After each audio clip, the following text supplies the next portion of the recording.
Hi, my name is Dillon Collett. I am representing Nipissing University and the Groups for Youth Development Lab under the supervision of Dr. Colin McLaren and Dr. Mark Bruner. Today, I will be presenting my master's thesis proposal titled Investigating the Relationships Between Communication, Performance, and Mental Health in Esports. So what is esports? In the simplest terms, it's professional video games. Esports has risen because people are spending more and more of their leisure time online, and humans have the proclivity to find ways to compete against each other.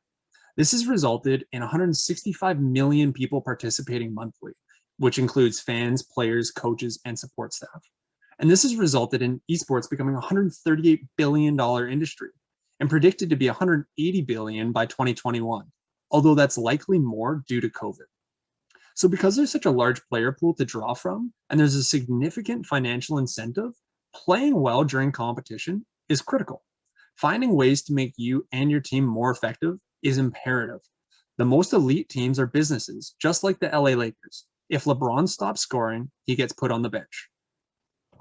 So here's a quick preview of what elite League of Legends players are expected to be able to do. Did you catch all that? Did you see which characters used which skills? For many watching, I'm sure that was absolute chaos. So let's pause and break down a couple things. So we can see that there's two teams, blue and red, and each team has 5 people that need to work together in real time, constantly making game-winning or game-losing decisions. The ability for a group to work well together can be linked to the dynamics of said group. Let's look at some comparable group settings. So we have traditional sports, virtual groups, and esports. And these share many of the same dynamics, such as norms, expected roles and responsibilities, and the opportunity for leadership. But one difference in these groups is how they can communicate. In traditional sports, there's few limitations on how we can communicate with each other. But in virtual groups, it introduces the communication barrier of proximity. Yet we can still see each other's faces. In League of Legends, however, you're not able to see your teammates' faces. So how does proximity affect communication? Well, it allows for nonverbal cues. We can see that Usain Bolt is happy and yelling. The volleyball players are sharing tactics with signals.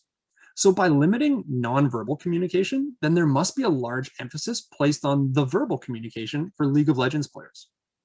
Talking and communicating are not the same thing. Communicating is the transactional process of using symbolic behavior to achieve a shared meaning among group members. It's very difficult to communicate with someone you don't understand. And communication facilitates group coordination.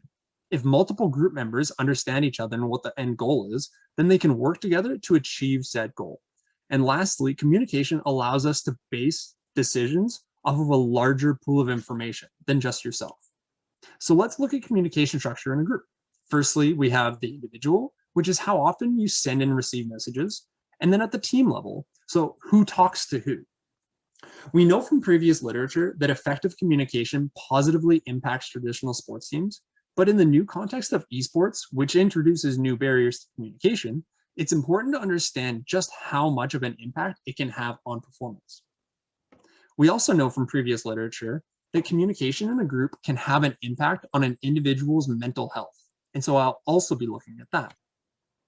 Mental health is becoming a growing concern around esports.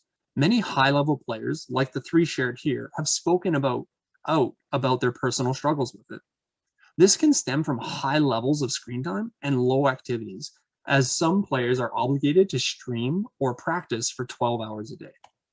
When diving into the literature, there is an alarming gap around the study of mental health, specifically in esports. One study showing that many players are struggling with burnout, and another that gaming addiction has been linked to high levels of psychological distress. Mental health can be a buzzword these days, but with so many people spending time online playing games, it is important we assess the risks of online behavior and learn how to mitigate them. So here's how I intend to do so. With 15 teams, so 5 players per team for a total of 75 participants, they will be recruited via email from 2 separate leagues, one of which is local to Ontario called the OPSE. All teams will play League of Legends. If you're bronze 4 or above, this won't be new to you, but I want to make sure everyone is along for the ride. So what is League of Legends? League of Legends is a multiplayer online battle arena, or MOBA. Each team consists of 5 players, and each player gets to select a unique character from a pool of 150. In your team of 5, there traditionally exists 5 different roles, much like there are 5 different positions on a basketball team. So you can already start to see how coordinating effectively is becoming more and more complex. The main goal of the game is to destroy the other team's base, and one game can roughly take about 30 minutes.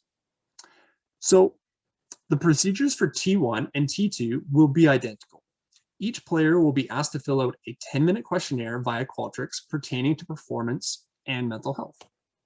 Performance will be measured multiple ways. First, we have the objective measure, did their team win or lose, and a handful of specific in-game statistics, as well as subjective measures by having an individual rating of their own performance and an average rating received from all of their teammates, and using the mean score for team performance from all 5 teammates.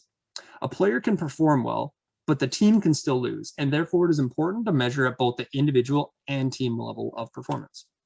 The data on mental health from the questionnaire will cover 2 positive indicators of mental health, well-being and resilience, as well as 2 negative indicators, psychological distress and burnout.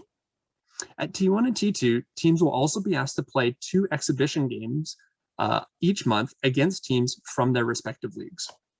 Using Discord or the team's preferred method, the teams will be asked to record their team's communications during these matches and then uploaded via Dropbox. From the audio recordings, I will be able to analyze a team's communication using a technique called social network analysis. This allows us to look at individual communication, so how often a player is sending and receiving messages, in-degree, out-degree centrality, and network density, so who talks to who. Knowing that effective communication is linked to a better performance, it is hypothesized that a team with a high degree of communication between members at both the individual and team level will also have higher individual and team performance metrics than a team with lower degree of communication between all members. And knowing that effective communication is linked to positive mental health, it is hypothesized that individuals who belong to an esports team that engages in a higher degree of communication at the individual and team level will also report more positive health perceptions, i.e. lower psychological distress and burnout, and higher well-being and resilience. To perform my analysis, I will be using hierarchical multiple regressions to predict performance and mental health outcomes. Baseline data from T1 will be entered as control variables, and T2 communication data will be entered as the independent variables. Potential implications from this study would be the ability to analyze future teams' communication styles and make recommendations to improve the performance and mental health. This can lead to communication-based intervention programs looking to promote performance and positive mental health outcomes. The results of this study may not be limited to just gamers, but to a variety of other settings that rely on telecommunications.